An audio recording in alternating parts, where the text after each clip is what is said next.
Oula, lui, il est carrément tombé dans le biais des coûts irrécupérables. D'ailleurs, tu sais ce que c'est toi, le biais des coûts irrécupérables?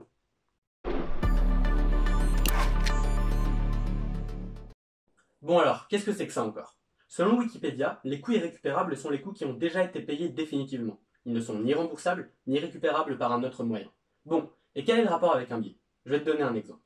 Comme tout le monde sur cette planète, t'as des envies, des aversions et tu fais des choses. Bref, tu vis ta vie, quoi. Il t'est sans doute déjà arrivé de mener un projet qui te tenait à cœur, jusqu'à ce que tu perdes tout intérêt dans ce projet ou qu'un imprévu vienne bouleverser tes plans. Qu'il s'agisse de l'écriture d'un livre que tu abandonnes finalement ou d'une série que tu n'as pas pu terminer. De la même manière, quand un projet ou une activité pas trop prenante t'ennuie, t'arrives à l'arrêter sans trop de soucis. Mais est-ce que ça t'est déjà arrivé de ressentir l'effet inverse? Je veux dire, est-ce que ça t'est déjà arrivé, voilà, sur un projet qui au final t'ennuyait, d'y avoir passé tellement de temps que tu ne te sentais pas de juste l'arrêter comme ça? Ça peut être n'importe quoi, au cinéma par exemple. Est-ce que ça t'est déjà arrivé de t'ennuyer au cinéma, mais d'hésiter à partir pour pas gâcher l'argent dépensé quand t'as acheté le billet? Si c'est le cas, eh bien sache que t'es justement tombé dans le biais des coûts irrécupérables. Plus formellement, on peut dire que le biais des coûts irrécupérables nous incite à poursuivre un projet au vu des efforts déjà investis, même si celui-ci est voué à l'échec. Ce biais, il est assez courant et on peut en fait en trouver plein d'exemples, que ce soit dans la vie quotidienne ou dans la vie politique. En fait, je vais te donner l'exemple de référence. Ça concerne le projet d'avion Concorde.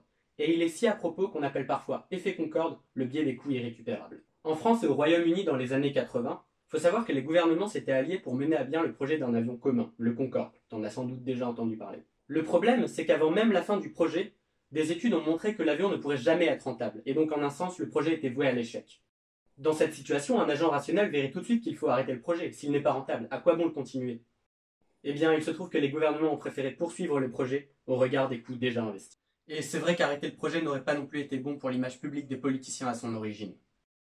Finalement, en 2003, alors que les coûts excédaient déjà les gains dus au projet, un accident a précipité l'arrêt d'exploitation du Concorde.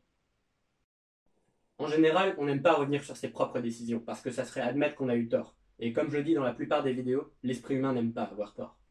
Pour que tu saisisses mieux en quoi c'est un biais et pas juste une erreur de raisonnement facilement évitable, faisons une expérience de pensée. Supposons que tu as déjà investi 9 000 € dans un projet et qu'il ne te reste plus que 1 000 € à y investir avant d'en avoir des retours sur investissement. Dans le même temps, on te propose un autre business qui lui te coûterait 1 000 € mais qui s'avérerait plus rentable que le premier, donc celui où tu avais déjà investi les 9 000. Dans cette situation, dans quel projet choisirais-tu d'investir les 1 000 €? Bien sûr, si tu choisis le deuxième projet, cela revient à abandonner le premier, et donc les 9 000 € que tu as déjà investis dedans. Ici encore, le premier projet est un piège. Les coûts passés, ici 9 000 €, ne devraient en effet pas intervenir dans la prise de décision, dans la mesure où au final, à l'instant de cette prise de décision, c'est le deuxième projet qui serait le plus rentable. Le choix, il faut plutôt le voir comme ça en fait. Voilà, tu avais commencé un projet, appelons-le le projet C, et il se trouve que tu avais déjà investi 9 000 € dedans avant de l'arrêter pour une raison quelconque. Maintenant, tu disposes de 1 000 € et tu dois choisir où les investir entre un projet A et un projet B, sachant que le projet B est plus rentable que le projet A. Tu les investirais où? Évidemment, tu choisirais le projet B, il est juste plus rentable. Bon, et si je te dis maintenant que le projet A, c'est le projet C, est-ce que ça change ta décision? Bah non, tu ne la changes pas. Présenté de cette manière, on voit bien que les 9 000 € n'entrent pas en compte. En conclusion, retiens que le passé, c'est justement passé, et que si un jour tu te dis ça me saoule mais je continue parce que j'ai payé, t'es peut-être tombé dans le biais des coûts irrécupérables. Abonne-toi, partage ça et surtout, cognie-toi toi-même.